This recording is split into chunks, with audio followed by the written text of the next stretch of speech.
Bismillah, Ustaz, ada suami yang nggak mau ibadah. Istri dan anak-anak sudah mengingatkan tapi masih enggan. Apa yang harus dilakukan? Apakah perkawinannya masih halal? Insyaallah. Baik. Ibu dan bapak sekalian, kita buka dulu Quran surah keempat An-Nisa ayat 34. Posisi paling kiri sebelah atas. Quran surah keempat An-Nisa ayat 34. Ini pelajaran penting ya, pelajaran sangat penting. Ar-rijalu qawwamuna 'alan nisa bima faddalallahu ba'dahum 'ala ba'din wa bima anfaqu min amwalihim. Perhatikan tugas seorang suami ya. Tugas seorang suami yang utama itu ada dua. Satu, ar-rijalu qawwamuna 'alan nisa. Suami itu kalau sudah sah ikatan pernikahan sudah dilakukan, maka tugas dia yang pertama adalah dia akan menjadi qawwam. Qawwam itu bisa diartikan pemimpin, bisa diartikan pengayom, bisa diartikan pelindung. Pemimpin, pengayom, pelindung. Pertama kita uraikan singkat saja. Pemimpin dalam hal urusan apa? Pertama dalam hal urusan ibadahnya. Dia akan jadi imam. Masya Allah, saking sayangnya Allah pada orang ini. Ya, ibu, saya tanya deh ya, bapak, mana yang paling utama, sholat berjamaah atau sholat sendirian? Berjamaah, pahalanya 27 derajat ya, lebih besar daripada sendirian. Masya Allah, dalam hal dia belum menikahnya barangkali masih banyak peluang sholat sendirian. Ya, dia ke masjid berjamaah, di rumah mungkin sendirian. Ini setelah dia menikah tidak diberikan peluang oleh Allah untuk sholat sendirian. Makmumnya makmum selama hidupnya. Kalau dia ke masjid di rumah ada makmumnya, Masya Allah, dia akan jadi imam. Makanya seorang calon suami yang baik sebelum dia menikah dia harus pelajari dulu apa tugas-tugasnya. Bukankah bapak sebelum ke kantor akan pelajari tugas saya apa yang saya kerjakan, lalu saya siapkan ya. Maka bagaimana ketika kita akan membawa bahtera rumah tangga dalam kehidupan kita, seharusnya kita pelajari ya. Masya Allah, saya akan jadi imam di rumah tangga, maka suami yang baik akan belajar sebelum menikah bagaimana caranya jadi imam, sholat yang baik, bacaan apa yang dibacakan. Demi Allah saya katakan ya, kami pernah satu kali mampir ke satu daerah, saya nggak perlu sebutkan kotanya supaya tidak nampak dalam nanti di YouTube yang dilihat ya. Ini kisah nyata. Kami ditanya Pak, ibu sekalian, Ustaz, bagaimana hukumnya tentang seorang suami setelah dia menikah, dia sholat dengan istri dan ibu mertuanya. Ibu mertua dan istrinya bermakmum di belakang. Ketika sholat pertama dia pimpin dengan baca Qul huwallahu ahad, Al-Ikhlas, Qul huwallahu ahad, ya, selesai. Begitu sholat yang kedua dibaca Qul huwallahu lagi, ya, kan nggak salah ya. Ibunya bilang, nah nggak apa-apa lah nanti rakaat pertama Qul huwallahu, tapi yang keduanya cari lagi surat yang lain ya. Begitu dia sholat selesai, rakaat yang kedua begitu membaca amin dia diam sejenak begini. Dikira ibu mertua mencari surat yang lain, ternyata berbalik ke belakang. Ma, boleh nggak Qul huwallahu lagi? Dia berbalik ke belakang, dia tanyakan, Ma, boleh nggak Qul huwallahu lagi? Ya, apa hukumnya? Saya bilang kalau hukum sholat sudah pasti batal. Tapi pertanyaannya, bagaimana bisa berperilaku seperti ini? Dia bisa menetapkan diri, berkeyakinan pada dirinya, dan Masya Allah dengan percaya luar biasa mengatakan saya terima nikahnya, sementara yang bersamaan dia belum siap dengan tugas-tugasnya. Seharusnya sebelum jadi imam dia belajar dulu, dia maksimalkan. Ibu bapak pernah tahu istilah pacaran? Pacaran itu asal pacaran, itu asalnya istilah syar'i itu. Kemudian bergeser sekarang maknanya. Dulu di penghujung Melayu, ya, kisaran Medan ke sebelah sana, dekat ke daerah Aceh ya, Baros ya, daerah Baros ke sana 400 km dari kota Medan ya. Itu dulu kalau orang suka terhadap pasangan dia, ada ketertarikan dia ingin berta'aruf, maka dia akan mulai mendatangi rumahnya di malam hari untuk menghadap bapaknya. Di luar dia katakan keinginannya, bapaknya akan keluar lalu mengatakan apakah kamu serius, dia tangkap itu.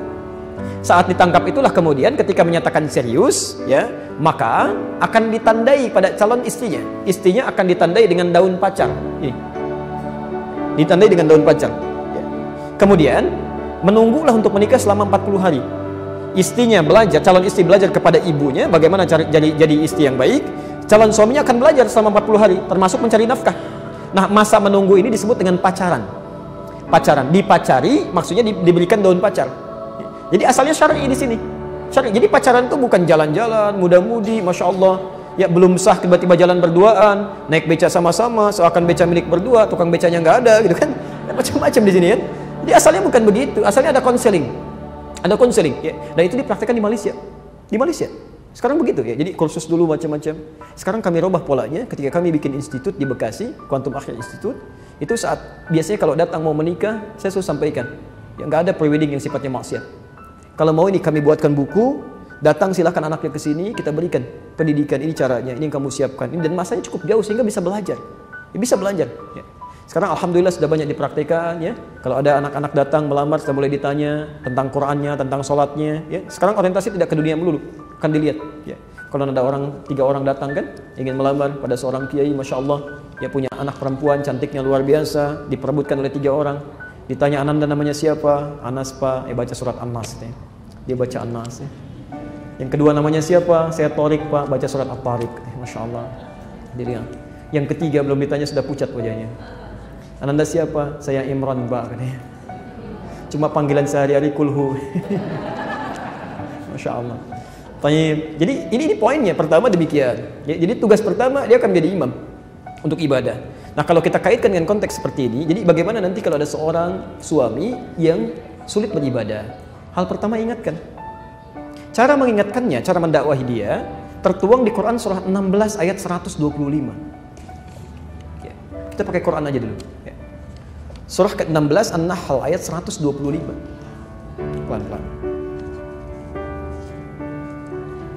Ud'u ila sabili rabbika bil hikmah wal mau'izatil hasanah wajadilhum billati hiya ahsan. Insyaallah. Ajaklah siapapun ke jalan Tuhanmu, kan? Pada ketentuan Allah. Pertama dengan hikmah. Awas, nasihat itu nomor 2. Nasihat itu dikeduakan. Ingat, ngajak, nasihat, macam nomor 2. Yang pertama hikmah dulu. Hikmah. Ya. Apa itu hikmah? Hikmah itu bisa punya 3 arti. Yang pertama al-isabatu fil aqwal wal af'al wa wad'u kulli syai'in fi mawadhi'i. Kesesuaian antara perkataan dan perbuatan dan menempatkan sesuatu sesuai dengan tempatnya. Kesesuaian antara perkataan dan perbuatan dan menempatkan sesuatu sesuai dengan tempatnya. Misal, bapak ingin mengajak pada anaknya untuk sholat berjamaah di masjid, maka sebelum kita mengajak, kita pun harus praktekkan dulu. Jangan sampai bapaknya nyuruh anaknya, bapaknya ke masjid, nak berjamaah sana ke masjid, ya bapak enggak. Bisa dibalikkan kan? Nah sama, ibu ingin mengajak suami sementara ibu belum meningkat misalnya, ya, belum kelihatan pak sholat, ibunya jarang kelihatan sholat, ya kan? Nah, itu tidak akan maksimal. Maka yang pertama, kita dulu dekati Allah dengan ibadah. Supaya nanti saat mengajak seseorang, siapapun, baik lingkar terdekat atau lingkar yang paling jauh, itu tidak ada celah bagi dia untuk membalikan kepada kita. Sehingga menjadi fitnah. Ya.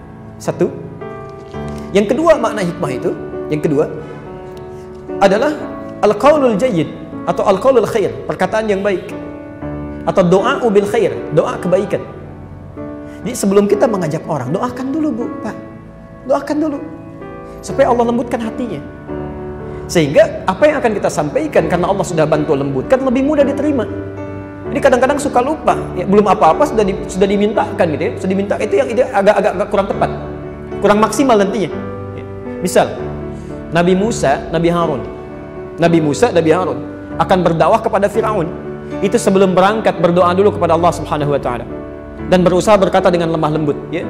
Kita bisa temukan misalnya kata-kata lemah lembutnya di Quran surah ke-20 Thaha ayat 43 sampai 44. Tapi poinnya sebelum berangkat berdoa dulu. Lihat doanya. Rabbi syrahli sadri wa yassirli wahlul 'uqdatam min lisani yafqahu qawli. Kenapa enggak dipakai doa itu? Ya Allah tolong lapangkan hatiku. Kenapa minta kelapangan? Karena Nabi Musa tahu Firaun itu luar biasa kata-katanya, bukan cuma tajam tapi bengis, Pak.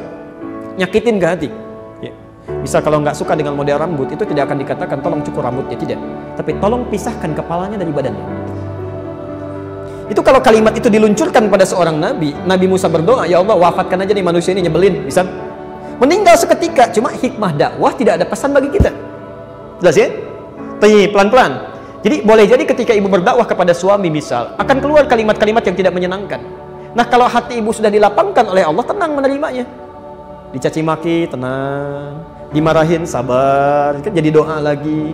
Tapi kalau kalimat maaf keadaan hatinya belum nyaman, itu gak mudah menerimanya. Tidak mudah. Wa yassir li amri, minta kemudahan urusan. Ya, ada kekuatan. Memang hati lapang, tapi lisan tidak punya kemampuan menyampaikan. Ya, ada yang begitu.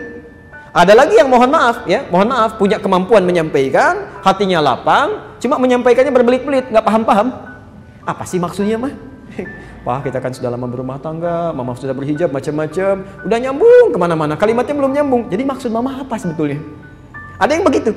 Ya. Makanya di ujung wahlul 'uqdatan min lisani yafqahu qalbi. Ringankan cara bicara saya supaya mereka paham apa yang mau saya sampaikan.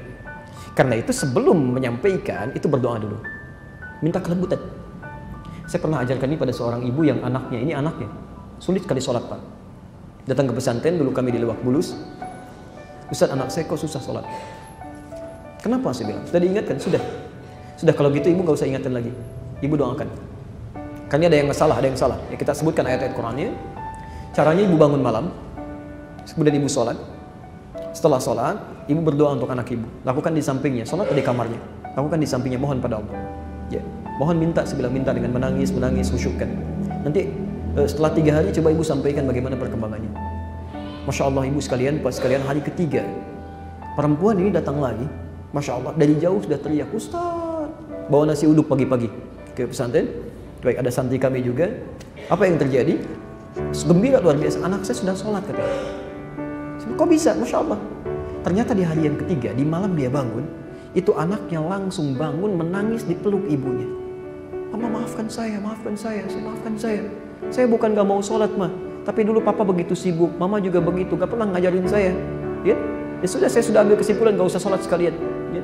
Dan dia berjanji dari situ, saya mau jadi anak yang soleh, saya jadi anak baik, saya gak pengen kecewakan mama. Tiba-tiba anak itu menangis, sampai Masya Allah setelah itu bukan cuma sholat. Dia minta kemudian disediakan seorang guru di pesantren, dibimbing bacaan Qurannya, dan sampai sekarang sudah berapa juz hafalannya. Bisa bayangkan. Kenapa kita bisa boleh dakwahi? Minta sama Allah, mohonkan dengan lembut, ya Allah, Engkau titipkan dia kepada saya karena yakin barangkali ada kebaikan pada saya yang bisa memberikan kebaikan pada dia. Saya mohon ya Allah, tolong ringankan beban saya di akhirat nanti untuk melembutkan hatinya. Jangan biarkan ya Allah beban kekurangannya menjadikan pertanyaan saya sulit untuk saya jawab di kemudian hari. Minta ya Allah, mohon. Masya Allah, minta pelan-pelan, sehari, 2 hari lihat, 3 hari, baru setelah tenang, baik-baik. Apa kalimatnya, keluarkan kata-kata yang lembut. Waqula qawlan layyina la'allahu yadhakkaru aw yatazakka. Katakanlah dengan lemah lembut supaya mudah-mudahan dia ingat. Masya Allah. Ini ada Fir'aun, orang paling jahat di muka bumi, didakwahi oleh orang Nabi, 2 orang Nabi, orang paling soleh di zamannya. Nabi ini diminta oleh Allah berkata yang lemah lembut. Ada orang bukan Nabi, bukan Rasul, tidak lebih soleh dibandingkan dengan Musa, berdakwah kepada orang yang tidak lebih jahat dibanding Fir'aun. Kenapa harus berkata kasar? Masuk dengan kelembutan dulu. Pak, terima kasih telah menjadi pendamping mama dalam kehidupan. Alhamdulillah. Sampai hari ini menjadi lebih baik rasanya. Alhamdulillah. Ya, siapa dulu dong papa ya, nggak usah diungkit-ungkit. Biasa kan boleh ke hati, tenang. Tapi rasanya nggak nyaman, Pak. Ya, ada yang kurang nyaman. Sudah berhijab, sudah macam-macam. Kalau malam suka nangis, takut ketika di akhirat nanti kita berpisah. Kenapa, Bu? Suka lihat kalau orang lain kok bisa sholat ke masjid, kan? Mama suka ditanya, kenapa papa nggak begitu? Anak-anak dan sebagainya malu, Pak, kalau lihat anak sholat, lihat papa enggak. Sulit. Mama sudah berdoa, sudah berusaha. Tolong bantu mama dengan cara apa lagi mama mesti mengatakan sesuatu supaya papa bisa sholat sama-sama. Pelan-pelan, ya. Hari pertama belum masuk, hari kedua, insya Allah. Yang lembut masuknya. Ingat tadi yang pemimpin siapa? Di rumah tangga, suami kan? Baik, apa ciri khas pemimpin? Ciri khas pemimpin apa, Bu? Mengatur, apalagi? Membantu, apalagi, Pak? Ciri khas pemimpin itu tidak mau dipimpin. Ciri khas pemimpin tidak mau dipimpin, hanya menerima usulan, tidak menerima saran. Kadang-kadang cara masuk isinya itu keliru, menjadi pemimpin langsung. Jadi salah gitu. Keterimanya nggak enak. Memang isinya bagus, cuman caranya nggak bagus. Begitu pulang dari taklim, belajar tentang ruku yang baik, cara ruku yang bagus. Begitu pulang ke rumah, lihat suami rukunya nggak bagus. Ya, begitu datang, Pak, coba di sini. Kenapa? Mama belajar tentang ruku nih ya. Coba Papa ruku. Mama betul. Jadi masalah di situ. Harusnya dibalik. Pak, Mama belajar tentang ruku. Masya Allah, enak banget belajarnya tadi. Ini, Pak, contohnya begini. Mama coba deh, sesuai teori ini. Mama pengen ruku. Bapak yang betulin ya. Papa betulin ya. Dengan contoh ini, Mama mau ruku sekarang. Masya Allah, enak keterimanya. Suami nggak minta pun bisa setelahnya langsung minta. Ibu nggak minta pun setelah ibu selesai, coba deh Papa mah lihat rukunya. Bisa terjadi. Karena kadang-kadang suka keliru cara masuknya gitu, itu poinnya. Nanti di fikih munakahat itu bisa dibahas ya. Saya kira silakan bersabar, ya, bersabar. Pertama doakan dulu, berdakwah dengan baik, dengan suara yang lembut, pelan-pelan, kecuali jika kemudian ada pelanggaran syariat yang membahayakan kehidupan rumah tangga, bahkan madarat bagi nyawa dan ibadah.